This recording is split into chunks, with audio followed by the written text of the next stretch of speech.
The CBS Radio Mystery Theater presents...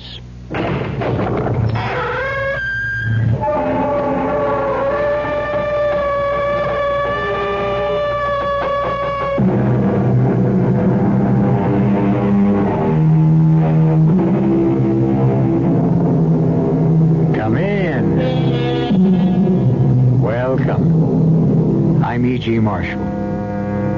Welcome to the universe of the uncanny, to the land from which no traveler returns, alive or sane.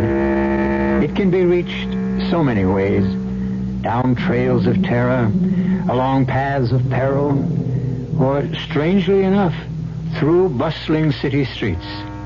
There are no markers that tell you when you cross the frontier of fear, but once you do, there is no mistaking the horror that lies ahead. I suppose I should be frightened by your cheap tricks, whatever you are. But I'm not. I'm going now. And I warn you, you will regret it. Well, she's gone, Harry. For good. Gladys will never trouble us again. What happened? What did you do to her? Can't you guess, Harry? We eliminated her. We typed her into an early grave. You didn't have to go that far. I could have handled her. I couldn't take the chance, Harry. You forced my hand. You divulged our little secret. And I'm not quite ready for that yet.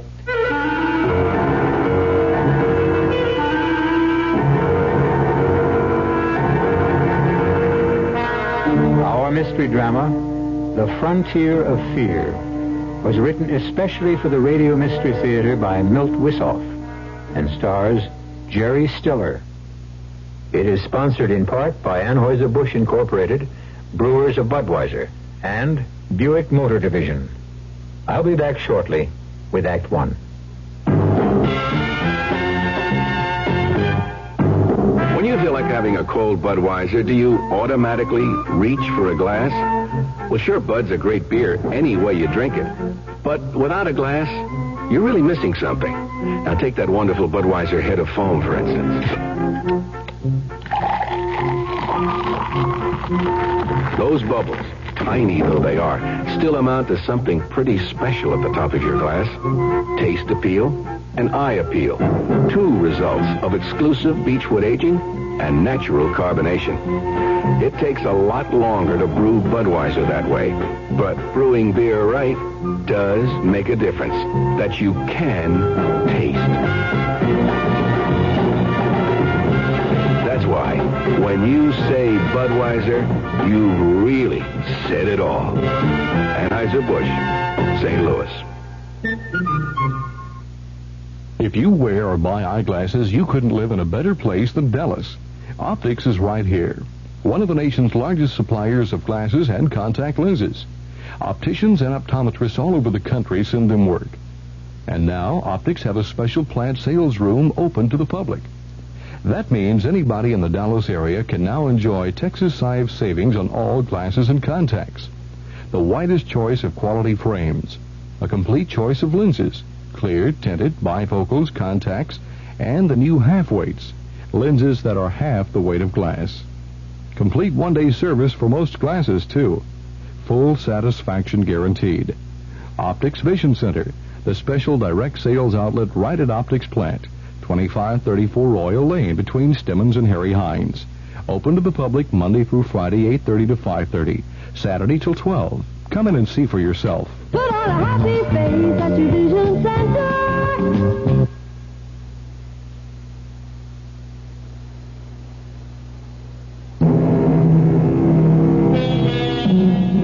One expects to find terror in a haunted house or on the barren, wind-swept plains of the Aztec pyramids.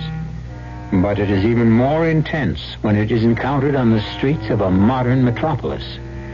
In our little tale, Harry Dorn meets the unfathomable as he crosses the threshold of a pawn shop. But why not let Harry describe his frightening journey in his own words? Listen to me, please. Whoever finds this tape, hear me through, or it's curtains. Not for me. I'm a dead duck, no matter what happens. But for you, and for everyone else in the whole world. I know you think this is a gag, but it's not. You gotta believe me. I never prayed before, but I do now. I'm Harry Dawn. Nobody. Small-time con man, losing horse player. Dead-end Dawn. That's how I think of myself. My life was a series of ups and downs. Mostly downs. But never as down as the day I walked into Flint's pawn shop. That's a good name for him. His heart is made of it. Morning. What can I do for you? Oh, it's you, Harry. Don't get all choked up, Flint. This is no touch. And what have you got in your mind? I don't know. Just dropped in. What do you give me for this? Tell me what it is first. You really don't know? How about that? These are the silks Arcaro rode when he won the Derby on citation. So what? So it's history. Only the creeps like you. Sorry, no sale. Take it for only $25. It's worth a lot more. I'll tell you what I'll do. Pick out anything in that corner, anything, and I'll trade you even. That way nobody loses. But I need eating money, Flint. Take it or leave it. I was going to leave when I heard this voice inside my head, like someone jamming the circuits in my brain. Take the typewriter, Harry. Take the typewriter. It went on and on in my head, over and over. I was powerless. Take that typewriter, laying there with all that junk. I made the swap and I walked off with the typewriter. When I got home, I couldn't stand looking at it. It was an absolute piece of junk that couldn't possibly work. Dirty, old, and useless. I kept staring at it, trying to turn it into a steak with all the trimmings. And that's when it happened. I found myself putting in a piece of paper, and I began pecking at the keys. Somehow, the typewriter took over. I didn't know how or why, but there I was, typing away. Someone was making my fingers move, making me type out words, sentences. It was weird. I couldn't stop myself. Pretty soon I was banging away like I knew what I was doing. I looked at what I had typed, and I couldn't believe it. A bunch of dopey poems. I was going to throw them away when the voice I heard at the pawn shop took over again. It planted an idea in my mind. Maybe what I had written was worth something. So I trotted the poems down to a song plugger I know, and he said I was in the wrong place. Take it to Gladys Morgan, a literary agent, he says. Maybe she might dig it. And she did. Mr. Dorn, I'm so delighted you could come. Oh, please have a seat. Now, I've got good news for you. Your book of poems is most enchanting. I'm glad you liked it. How much... Now, I know you'll be happy to hear that Merton Brothers will publish your poems. The money, how much do I get and when? Oh, you poets are so impetuous and so direct. Well, I've got a small advance for you. Here. $100? Is that all? That's the best I could get. You know, poetry is a modest market. But there will be more when the book is published and reviewed. $100? I was hoping I'd hit the jackpot. Keep on writing, Harry. And you may. The 100 didn't last long. I paid the rent, had my steak, and I played a few hunches. I stayed away from the typewriter, but when I blew my last $5, I sat down and started to type again. Who knows, I thought. Maybe lightning could strike twice. It wasn't long before the mysterious voice took charge. I typed for days without any rest. I blacked out, and when I came to, there was a pile of pages stacked neatly next to the typewriter. It was a short story, a murder mystery. I read a little bit of it, but it turned my stomach.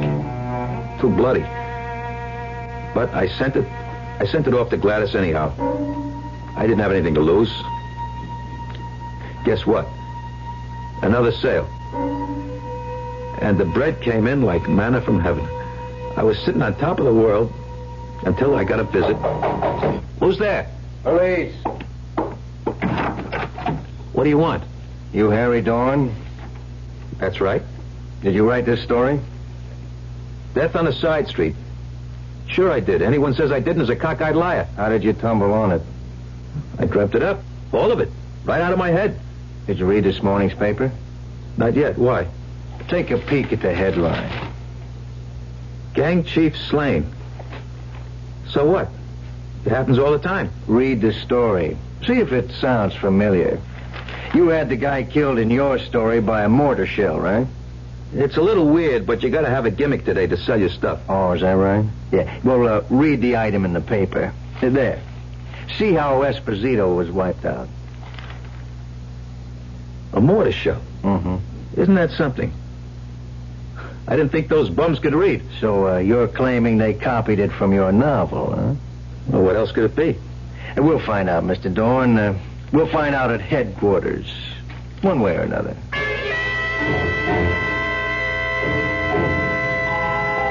They dragged me down and worked me over for a couple hours, but they couldn't hold me.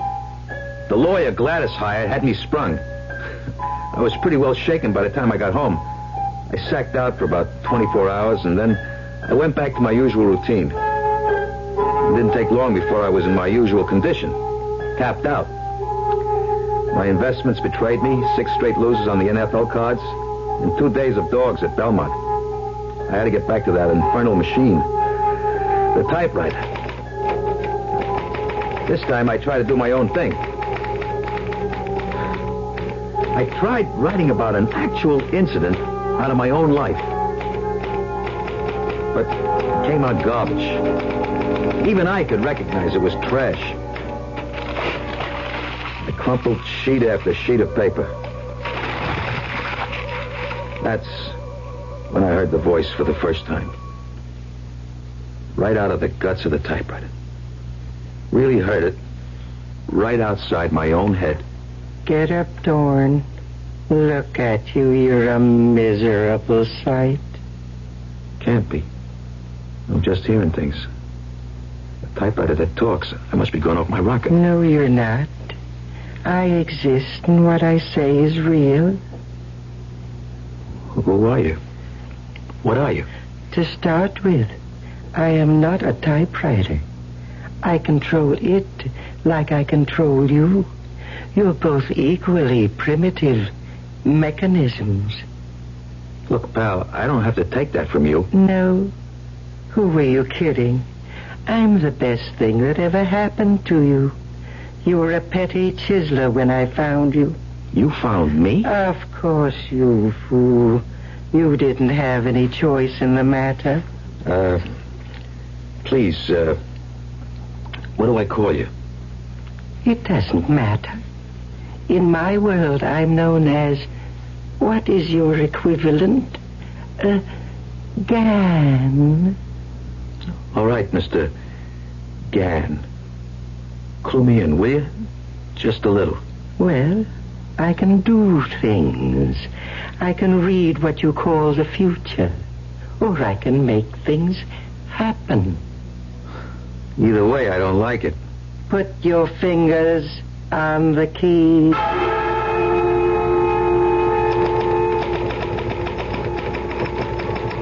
This time the story was kind of science fiction. Crazy, weird. Then the ending really got to me.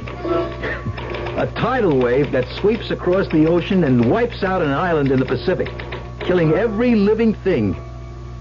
I wanted to throw the damn thing into the garbage can, but I was flat. So I paddled it, and sure enough, it came to pass. This is your 6 o'clock news. A spectacular tidal wave inundated the tiny island of Kunjera in the Pacific Ocean, killing more than 100,000 people. All those lives washed away because I had a gambling habit. I felt guilty as hell, and I made up my mind to get rid of the typewriter. And Mr. Gann. What do you think you're doing, Harry? I'm getting rid of you, once and for all. I can't go on helping you slaughter people. I got a conscience, man. What's that? You really don't know, do you? Why should I? I'm not human, you know. What is this conscience? It's hard to explain. Let me see. You know, there's a good and a bad. Like, you don't squeal or welch on a bet Or put down a friend? Well, the worst thing you can do is to kill somebody. That's when you feel rotten. That's your conscience working. But you people take life all the time. You eat other organisms. That's different. I'm talking about human life. And you keep slaughtering each other day after day. We get punished for that. Not all the time. I could see I was getting nowhere with Mr. Gunn. I was in the grip of a force way beyond me. I started to type again. Don't ask me why. I couldn't help myself. Suddenly, I heard this rapping at the door. I kept quiet, hoping whoever it was would go away. But they didn't. I could hear the plastic card slipped in between the door and the lock. And then the door swung open. Hello, Harry. You didn't answer, so I tried the door, and it was open. You mean you jimmied it open, Pete? That wasn't nice. It's not nice to keep your friends waiting, especially friends who have been so patient with you. If it's the money I owe. That's exactly what it is, money. When you gonna get the scratch up? I'm expecting it any minute. I'll drop it by in the morning. No way. The boss wants the bread now. Well, look, just hang on for a minute, will you? I want to finish something I was typing. I ain't got much time. Hey, what's that you're writing? Your farewell address? Huh? No, it says the door opens and a messenger delivers a package containing $500. Yeah, and I'm Cinderella. How do you like that, pal? Hey, will you stop it, will you? Just a few more minutes. Rapid messenger. Here. Thanks. I'll take that. Here, here's something for you, kid. Well, I'll be 500, all right. I'll take what you owe, Harry. So long, pal, and thanks for saving both of us a lot of trouble. That was close, Harry.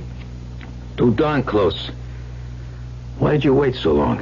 To teach you a lesson. One you must never forget. Okay. You made your point. Good. We've got our most important work ahead. Until now, I've just been feeling my way to make sure I had everything down pat. Now I've got complete control over you.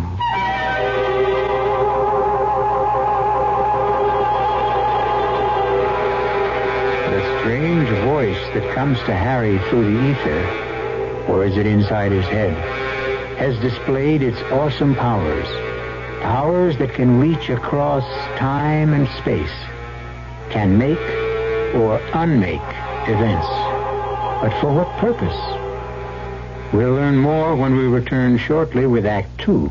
Excuse me, madam. Oh, I'm in an awful hurry. I just wonder if you could answer a simple question So for do me. I. The question is this. What? What happens this time of year? Oh, that's easy. The kids get home from camp. Goodbye. Nope. What do you mean, nope? Nope. I mean, I should know when my kids get home from camp. Well, the answer I had in mind was a tad more general in scope. Well, I gave my answer. Let's hear yours. You know, I'm glad you asked. Are you? You see, what happens this time of year is that Buick dealers are giving particularly great deals on all their 74 Buicks. For a family woman such as yourself, I think a neat little Apollo would be just the ticket. It's small, economical, but surprisingly roomy. And it's a Buick, so it's really quite elegant. You don't say. Uh-huh. Now, isn't that good news? Yes. I mean, that you can get such a nifty deal on such a nifty small car. To be sure it is, yes. To be sure. By the way, where do your kids go to camp? Guam. It's a small island in the South Pacific. Guam.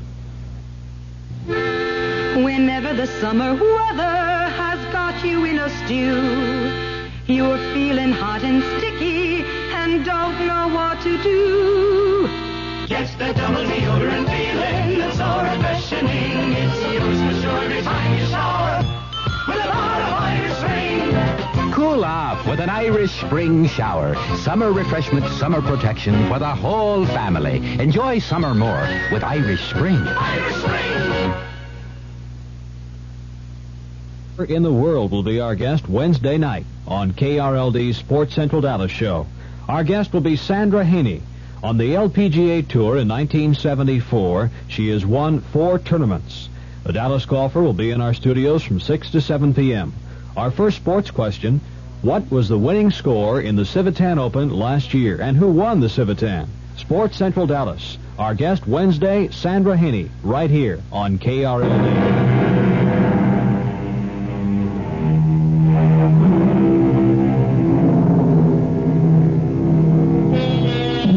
In this age of computers, we're accustomed to machines that can work wonders. Have you ever thought of the day when we'll come up with a machine that can go far beyond the capabilities of the computer? One that can instead reverse the process and program man for, well, let's find out what Mr. Gahn intends for Harry Dorn. The next few weeks were kind of peaceful. Like Mr. Gahn was going through a phase. He seemed to be preparing for some big event. He had me lug in all kinds of books from the library, and I kept typing this stuff, word for word. He had me copying the Department of Defense budget, line for line. I darn near wore out my fingers. After I'd been at it about 10 straight hours, I felt I'd had it right up to here. I stopped typing, and I started rubbing my fingers to restore the circulation. I haven't told you to stop. Look, pal, my fingers are numb, my nerves are frazzled, and I'm just plain pooped. I need rest. Whatever for? I guess you don't understand that, do you? Oh, well, if you must. But don't shut your eyes too long. Hold it. Why? Somebody knocks at your door at 1 a.m. You wait for them to go away. I'll bet it's them goons. Why should they pay you a visit? You've cleared your obligation to them, thanks to me. It's Gladys, Harry. Please open the door. I know it's late, but I must talk to you. Okay, just a minute. Oh, thank you.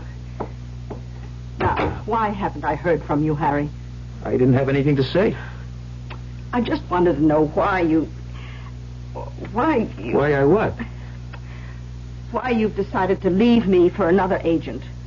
But that's crazy. I never... Oh, don't play with me, Harry. I got your note. What are you talking about? What note? Oh, here. Read for yourself.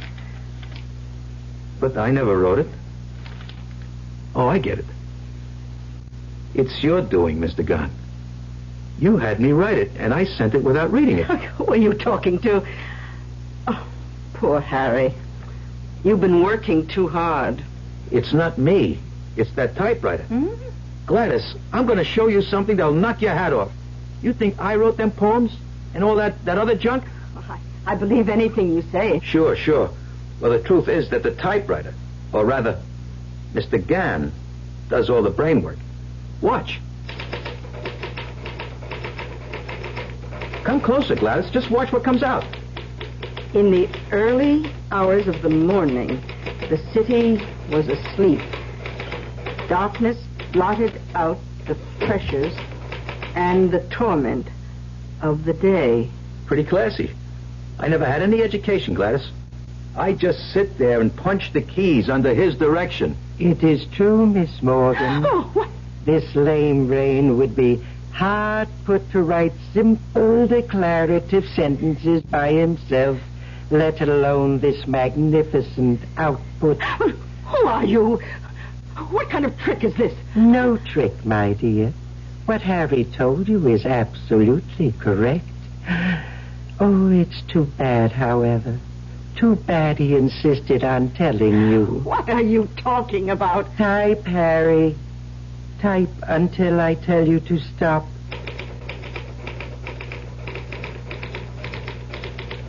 I typed for a few minutes, and then... That's enough, Harry. Now read this, Miss Morgan. I will not.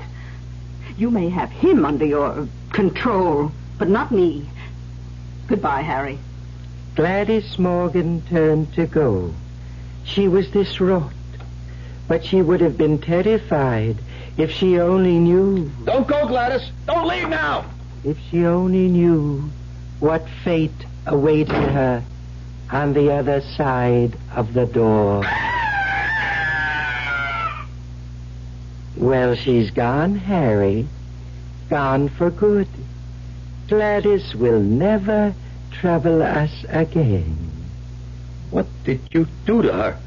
Can't you guess, Harry? We typed her into an early grave. Why did you have to do that? You forced my hand, Harry. You divulged our little secret. And I'm not quite ready for that yet. I fell asleep that morning just as the lights started to come up. I was exhausted. When I awoke, I poked my head out of the door carefully, not knowing what I'd see. But the scene was the same as usual. The morning paper was waiting. No one had swiped it, even though it was late. It's not in there. What's not in there? How do you know what I'm looking for? If you want to know what happened to Gladys, just ask. Maybe I don't want to know. Maybe last night never happened. Is that you, Gladys? It's the police, Dawn. Open up. Were you expecting Gladys Morgan? Why not? She's my agent. When did you see her last? I don't know. Why? Is it important? Very important. We found her. Dead. Dead? How did it happen? I thought you might know. Me? How would I know? I haven't seen her for days. Okay, Dawn, get your clothes on. All right. I did see her last night, but only for a few minutes. She was okay when she walked out of that door. I think you better come along with me anyhow. Okay. I heard her scream after she left, but when I went out to see her, she was gone. Type, Harry, type. What was that? Who you got here? Nobody. I was just thinking out loud. Can I use the typewriter for a moment? I just got to put one thought down before I forget it. Okay, but hurry it up. The moment was tense, fraught with danger. Then suddenly the phone rang, cutting through the tension like a stiletto. It was news about the corpse. News that established beyond a doubt his innocence. Hello? Who? Yeah, he's here. It's for you, Lieutenant. Yeah. Okay. Hello. Mm-hmm. You sure? A full confession? I gave the statement voluntarily, huh? Okay, I'll be down in about 15 minutes. I want to talk to him myself. Bad news, Lieutenant? Not for you. We got a lead on a suspect. Mrs. Morgan's ex-husband. He had motive and opportunity. A cab driver drove him near where we found her body. Then I'm in the clear. So far. But don't try to leave the city until I give you the word. Understand? I wouldn't think of it, Lieutenant. Now say thank you, Harry. Thanks for nothing. You got me into that mess. You owed it to me. I owe you nothing, Harry. Remember that at all times. At least the law's off my back. You seem relieved. Sure, I'm relieved. I'm not in a pokey. You feel relieved, even though you know someone else will suffer for a crime he didn't commit. But I didn't do it either. Of course you didn't. But your information could clear him. What about your precious conscience? I don't want to get mixed up in murder. You mean if he takes the rap, as you would put it, then you're free and clear? Isn't that true? How did I ever get into this fix? Why did I ever walk into that stupid pawn shop? It wasn't a free choice, Harry. I picked you. For what? I asked you that before. What are you going to do with all that information that I've been typing? I've already told you, Harry. You'll be the first to know when the time comes.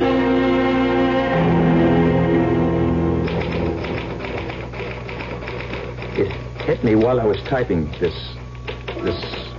encyclopedia for Mr. Gahn. Sure, he had me. But in a way, I had him too. Somehow, he still needed my muscle power to move the keys. I couldn't figure out why he couldn't do it for himself, since he could do so many other things.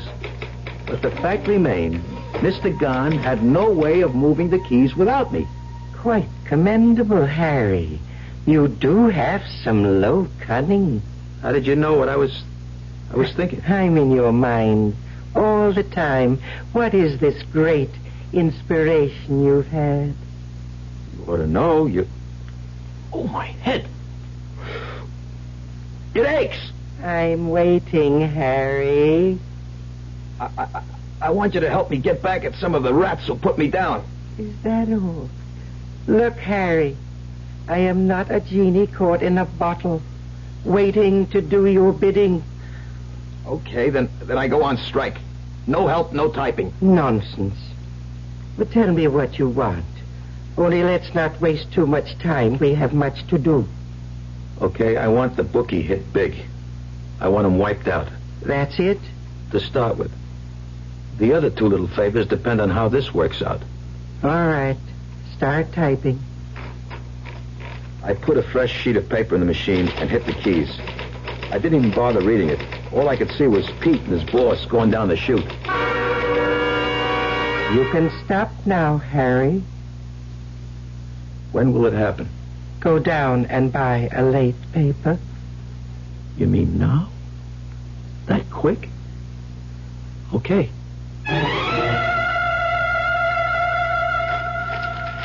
Turn to page 37, Harry. Column 2. Bookie found slain. Dead. Who asked you to? You did. I just wanted them cleaned out, not killed. I just set it in motion.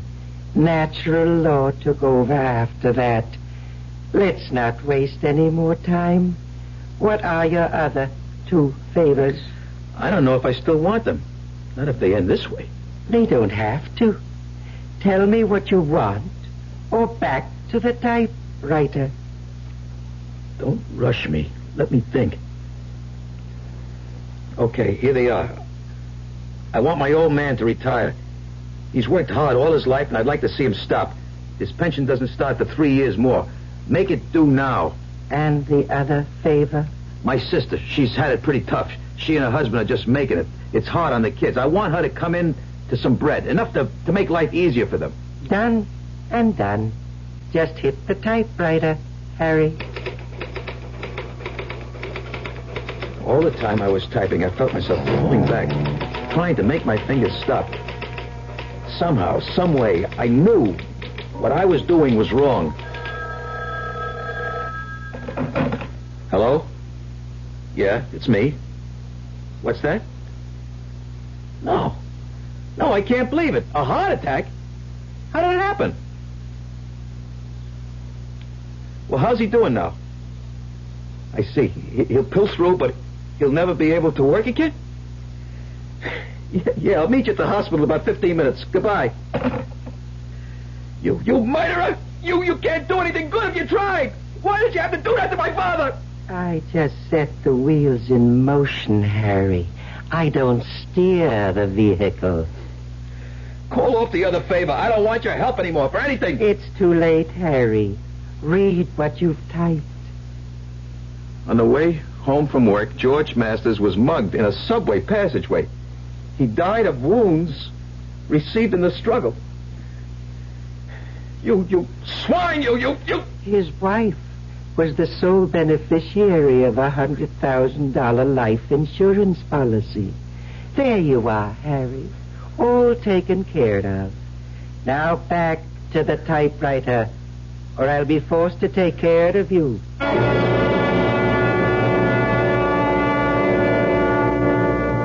Men have been slaves of many base emotions. Greed, lust, power. But few have ever been in such complete thraldom to a machine. Harry Dorn's weakness and cowardice, his instinct to survive above all other considerations, has, in a sense, permitted this malignant force to draw him deeper and deeper into servitude. Where will it all end? We'll know when we return shortly with Act 3. Cigarette? No need for that. I'm ready. Blindfold? Dash it, man. Let's get it over with. As you wish. Ready? Henry, wake up. You're dreaming again. Your tax audit? Yeah, today's the day. But you got all your records together. Yes, I do. Aren't you coming? You don't need me. You're ready.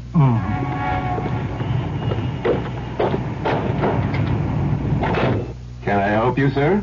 Well, you're here for an audit. Won't you have a seat? Thank you. Well, now, let's see. If you have good records of your income and receipts for your deductions, an audit of your federal income tax return can be easier than you think. How did it go, Henry? No problem. Nothing I couldn't handle. This message presented on behalf of the Internal Revenue Service. I'm Jill St. John. I'm an actress, and I pamper my body. That's why I kept switching underarm sprays until I found the one that gives me everything I want. New Body All Powdery Spray without talc. It gives me the comfort of powder, yet it's almost invisible on my skin. And the deodorant, like it says on the label, is micro-encapsulated. So it keeps releasing fresh deodorant at the first hint of moisture. New Body All Powdery Spray without talc. I'll never switch again.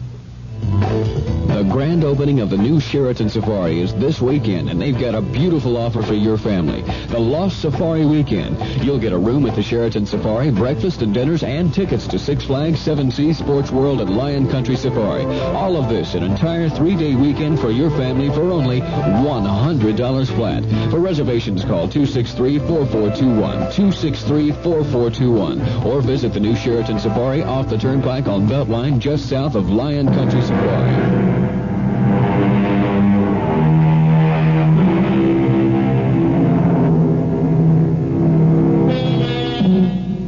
Man is such an imperfect vessel. He can sell or destroy anything he holds dear. His dreams, his love, his country, even his soul. But all of us have at least a grain of nobility in us. One small flame that can, when called upon, illuminate the corner of the world we live in.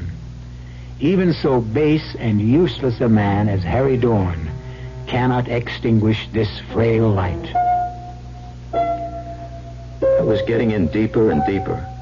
I was losing almost all control over myself, my actions. The worst of it was that I didn't know what Mr. Gahn was up to, but I knew somehow it would end in disaster. I think I've indulged you long enough. Sit down and start typing. Why should I? Because I ordered you to do so. Who cares about your... Oh, my head. Sit down, Harry. I can't. My head aches. How about that? It's gone. I feel great. Say, did you do that? Of course. Now will you sit down? I can reward or punish you. That's the free choice you have. Type or suffer. What would you do? Take the carrot instead of the stick? Well, that's what I did too. So, I started to type. And this time, it was for keeps. No poems or novels, but some kind of crazy technical thing. Pages and pages and pages. I worked day and night, hardly stopping for food or rest. I kept at it until I blacked out. And when I awoke, I was sitting at the table, my head on the typewriter. It's about time you woke up. You certainly are a strange mechanism. You suffer things like fatigue, hunger. Every machine needs rest, lubrication. I need something to eat and a beer. All right. But get back as soon as you can. Sure. But what do I use for dough? Money. I need it to buy things. Type me a few winners. Type you what? A few winners. Give me the results of today's races now. Now bet 'em. That will give me the money I need. Okay. Sit down. I typed the results of the 5th and 6th races at Aqueduct. Blood money 5-1, and fate 8-1.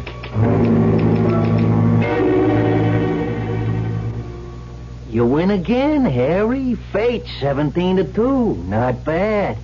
Who tipped you? I can't divulge my source, but just remember, this is only the beginning. Sure, Harry, sure. I dig, yeah. I'll be back tomorrow for more action. Anytime, kid. You're hot. And you know what they say? When you're hot, you're hot. Go for broke. Not this time.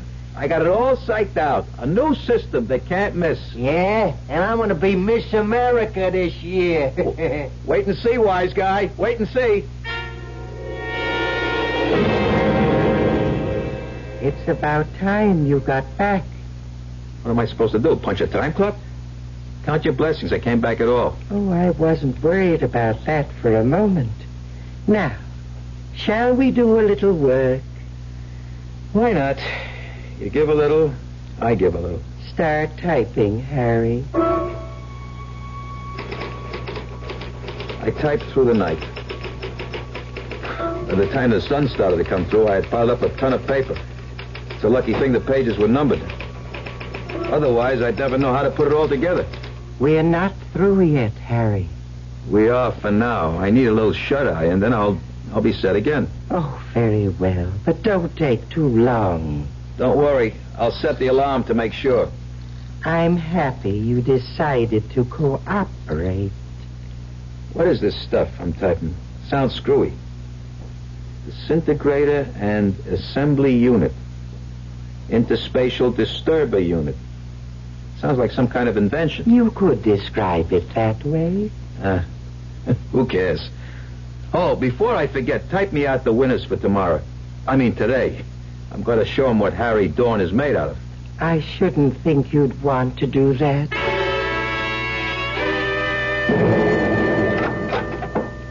Mr. Gunn, you here? Yes, Harry, still here. Guess what?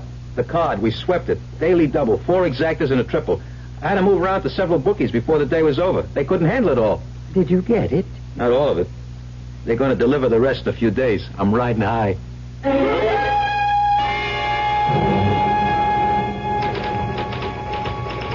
Next day, I was even feeling kindly to Mr. Gunn. I got to the table early and typed away all day. I figured I could skip the races for a few days until Pete paid me off. I was ready to fall apart when Mr. Gunn threw in the sponge. That's it, Harry. Don't tell me you're tired. Certainly not. I don't even know what the concept means. It's just that this phase of the operation is over. Great. Now I can ball it up. Is there anything else I can do for you before I hit the town? As a matter of fact, there is. Just type up a few labels. Sure. It's the least I can do. Then assemble the copies of the manuscript and mail them out. Consider it done. Now, let me have the label copy. USSR, People's Republic of China, France, UAR. What the hell is this all about? Agents in all those countries? Yes, Harry. Agents of destruction. What are you talking about? I told you you'd be the first one to know. Know what? Do you remember all the reference material you typed? How can I forget? That was for evaluation purposes. I don't get it. We were evaluating whether your species should continue or whether you represented a menace to the galaxy. And how do we make out? Badly. The decision was to eliminate you. You can't do that. We're not going to do that. You are going to do that yourselves. You see, the manuscript you typed is a scientific textbook for weapons beyond your small scientific store of knowledge. Each one has the capacity to destroy every living thing on this planet. By distributing it to nations on every continent, we will hasten your demise. But suppose they decide that the weapons are too heavy to use. You might be leading us to permanent peace. That's possible, but hardly likely. Either way, we win. If you can make peace among yourselves, then we will win anyhow. It's all a pipe dream. I just won't mail them. I am prepared for that reaction, too. I'll just have to write you off, Harry. I've got more than one string to my bow, thanks to you. Wait and see what happens. Who's there? It's me, Harry. I got the money you won. Come in, Pete. It's about time. I've been waiting for the dough. Give it to me. Here it is, kid. 3 big ones. So long, Harry. I hated to do that, but it was you or me, and I like me better. You haven't won yet, Mr. Gunn? Who are you talking to? Get out now, Pete. While you can. Please pay attention. Oh, what's going on? Who is that? I'm getting out of here. There is $1,000 underneath the envelopes on the end table. Mail the envelopes and the money is yours. What? There will be another $1,000 waiting for you when you return with the postal receipts. A grand? Just for lugging these to the post office? Sounds screwy, but hey, the dough is real enough. Did this ain't no gag? What am I doing? Talking to the air? Well, if there's anybody here, just get the other 1,000 ready. Yeah, I'll be back. What have I got to lose?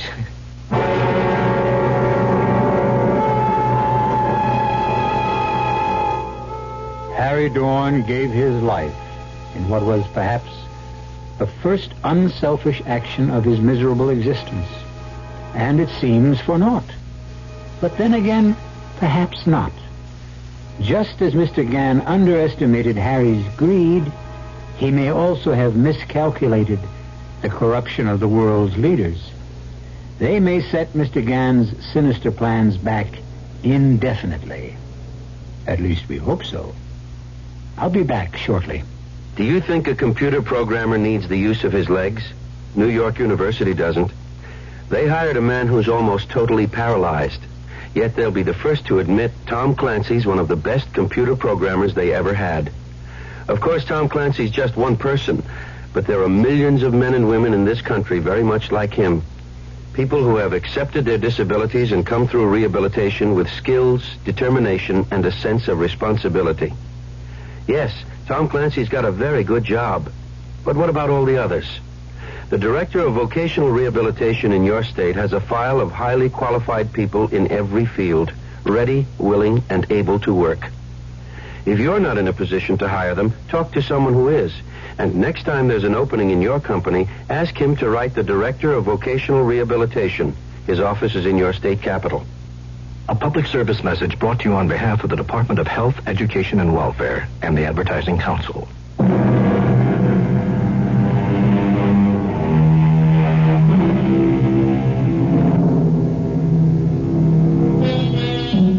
And so we close our tale of terror. The path that took Harry Dorn across the frontier of fear was a costly one for him. He paid for his moment of greed with his life. But in the final analysis, Harry was only a straw in the wind. His entrances and exits are over. But what of us, the human race? Our cast included Jerry Stiller, Paul Tripp, Rainer Rayburn, and Bob Caliban. The entire production was under the direction of Hyman Brown.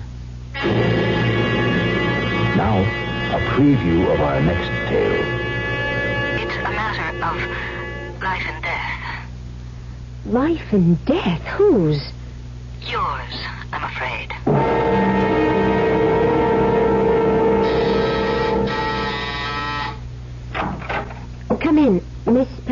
Yes.